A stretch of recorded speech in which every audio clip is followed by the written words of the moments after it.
Velma Barfield was born as Margie Velma Bullard on the 23rd of October 1932. She was brought up in North Carolina in a small town called Fayetteville after having to give up the farm that the family lived on when Velma was very small. Her parents were called Murphy and Lillian Bullard. The couple had 9 children in total, and Velma was the eldest daughter of the large brood. Murphy was said to be very abusive towards Velma and was a strict father who believed in discipline. As a mother, Lillian did not say anything to her husband Murphy when he was being too hard on the children, and the children began to despise her for not sticking up for them. Velma attended a local school and enjoyed the break from the family home, away from the beatings and the extremely cramped conditions. She excelled as a student, however did not make many friends due to the fact that her family were very poor and children didn't take to her. She began playing baseball and was in fact an incredible player, so good that her father set up a local team and had his daughter playing in it as the star player. This gained Velma the favourite daughter status and gave her a reprieve from her father's tyrant ways. And over time she learned how she was able to manipulate her father and men in general. This was to come in handy in her later life. Velma met a boy called Thomas, who was a year older than her at the time, and they began a relationship and adhered to her father's strict curfew and rules. But when she turned 17, she decided she would quit school and marry Thomas. Her father was not pleased at all at this decision.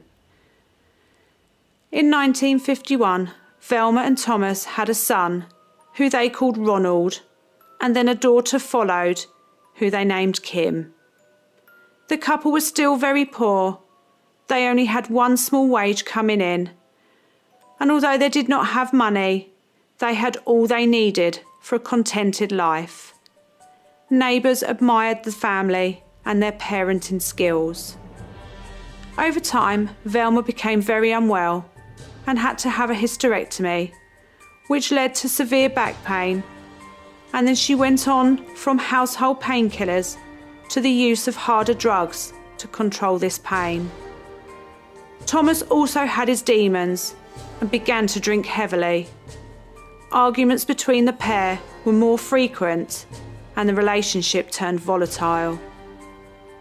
One day, when Thomas was passed out on their sofa drunk, Velma decided to take the kids and leave the house and Thomas in his state. But later on her return, the house had been burned down with her husband inside. He was dead. Less than a year later, Velma had remarried, and this was to a man called Jennings Barfield, who was also a widower. The couple were only married for a few months when Jennings himself died, this time of an apparent heart complication. Velma spent time with her mother, caring for the elderly woman when she also became ill.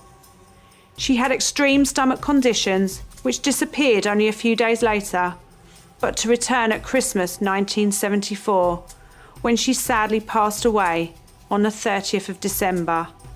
Sometime after her mother's passing, she decided that caring for the elderly was the right job for her to support her family, now that she was a widow for the second time. She became a carer for Montgomery and Dolly Edwards. A short time after starting her job, the elderly couple experienced the same symptoms as her mother, and the pair died just over a month apart from each other. Velma needed to find another job, and fast, as her family couldn't support themselves. She then stumbled across a lady called Record Lee, who had broken her leg and needed some home help, so Velma stepped up. Record's husband, John Henry, died very quickly after experiencing the same stomach complaints as many people did in Velma's life. Her death count was starting to add up. She was in fact responsible for all of the deaths. Velma then started a relationship with a gentleman called Roland Taylor, who was in fact related to Dolly Edwards, one of Velma's earlier victims. Needing money, she began to cash in cheques from Roland, and worried that he had begun to suspect the thefts, she gave him a familiar but deadly mix of arsenic and rat poisoning in his drinks. He died in February 1978. An autopsy was carried out on Roland, and it was found that he had in fact been poisoned, and Velma was arrested. Her last husband, Jennings' body was exhumed and tested. The results came, and shockingly, it revealed that he too died of poisoning. It was all unravelling for Velma now. After her arrest, she was kept at the Central Prison in North Carolina and was kept in a secure area which was used for prisoners who were likely to attempt escape or who were mentally ill. At the time, there was no place for female murderers, and she was in fact the only woman to be on death row at the time. Velma admitted to the killings of 6 people, including her first husband, who died in the fire at their home. She was sentenced to death. After many appeals to her conviction, including the fact that she was heavily involved with drugs and did not know what she was doing, these appeals were all turned down. The convictions of murder still stood, and she was asked to choose death from the gas chamber or death by lethal injection. She chose the injection. On the day of her death sentence, she showed remorse and made a statement to the press, apologising to the families involved for her crimes. She was taken to the chair in her pink pyjamas and was executed on the 2nd of November 1984.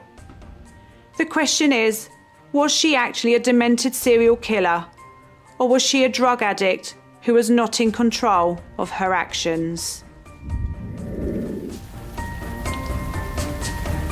Thank you for listening to Crime Busters. Please hit the like button if you have enjoyed this story.